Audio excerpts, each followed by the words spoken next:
Okay, Professor.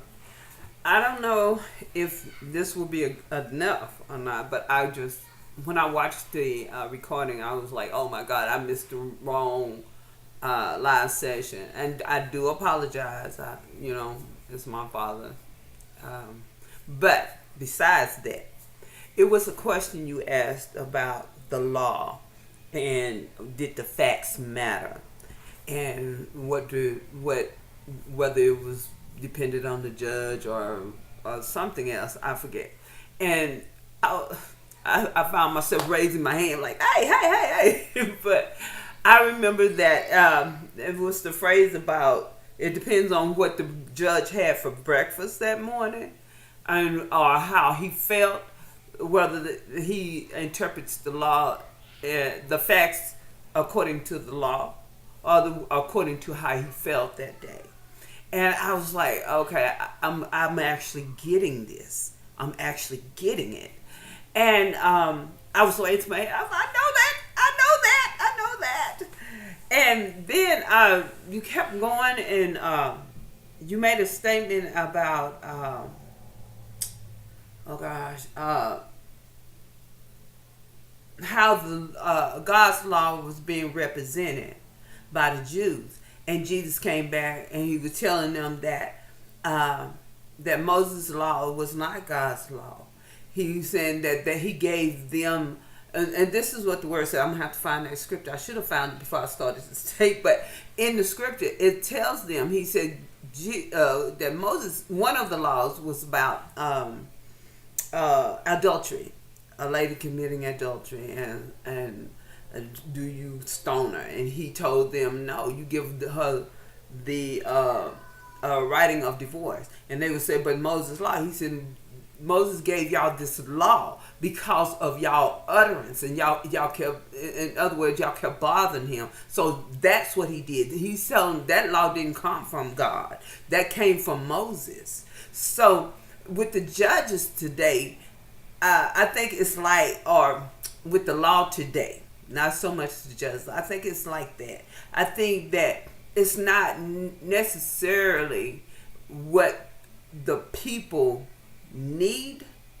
It's about satisfying their utterance, their nagging about, we need a law to do this, we need a law to do that. We have laws on the books that ranges back into the 1800s that has never been changed. No, we don't.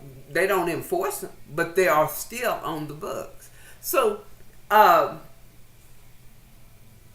there that is one thing I want. I wish that had been. Oh gosh, it was such good. It was so good.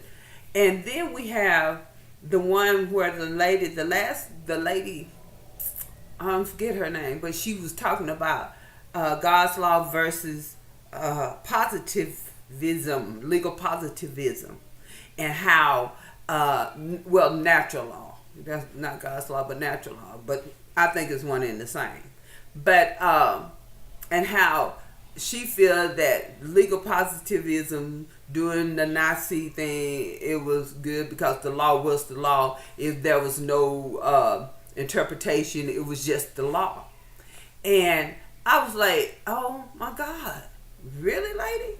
But you know what?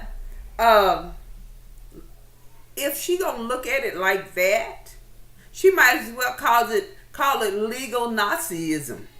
You know, I mean, really, legal Nazism, because that's what that was. It has nothing to do with what the people needed, and I think that's what the law should represent, is what the people need, not so much what they want, because what they need and what they want is two different things. And so that during the Nazi period, that was, I think that was a dictator that wanted ultimate power.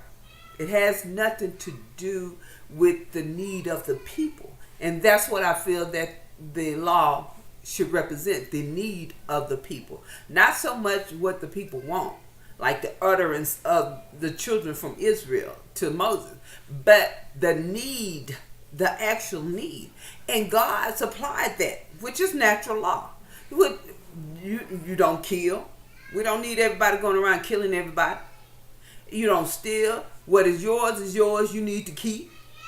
And adultery, people act like that is just a foreign language these days. Fornication, you mentioned fornication, they look at you like you are from another planet. But these are things that God knew that we needed. He knows that we need, and we know this. We just want to be able to govern ourselves. Like when the people of Israel asked God for a king, and God were their king, was already their king, and they wanted a human king when they had the ultimate king, So we as people, we constantly trying to reinvent God's law when God's law is perfect. And it's a scripture. Let me see what that scripture is. I'm gonna see if I can find it. Hold on a minute. I know that I found. Hold on a minute. The scripture says, let me see. Perfect law. It says the law of the Lord is perfect, and that's in Psalms 19:7.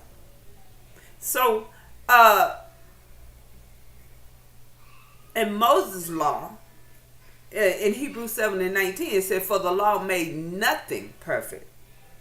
So, the law that man created is not perfect at all. But natural law is perfection. So how do you improve on perfection? You can't. You can't make it more perfect, because perfect is perfect. And legal positivism, that is what is not. It is not a perfect concept. It is not. And I will always believe in the natural law, and us as humans, we need to fall back into that. I understand that you need to improve on other things, but never try to improve on perfection, because you can't do nothing but mess it up. So it was some more stuff that you had talked about, and I didn't want to make this too long, because that I have a long wind. So I'm gonna send this to you, and if it's enough, let me know. If it's not, let me know. Please let me know before Sunday. But thank you so much. Let me know before it's too late.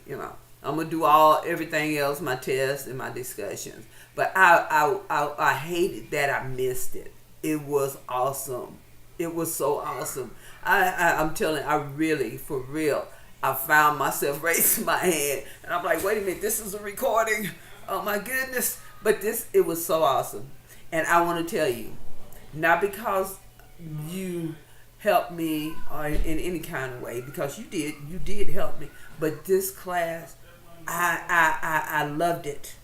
I absolutely loved it. I love the fact that we found that where natural law and carnal law is similar, and they try to coexist, but they fall short, because carnal law is constantly changing. But what the words say, that God's law would never end, never change. So thank you so much for what you taught us. You were awesome. I'm about to stop now, and I'm going to send this to you. Thank you again.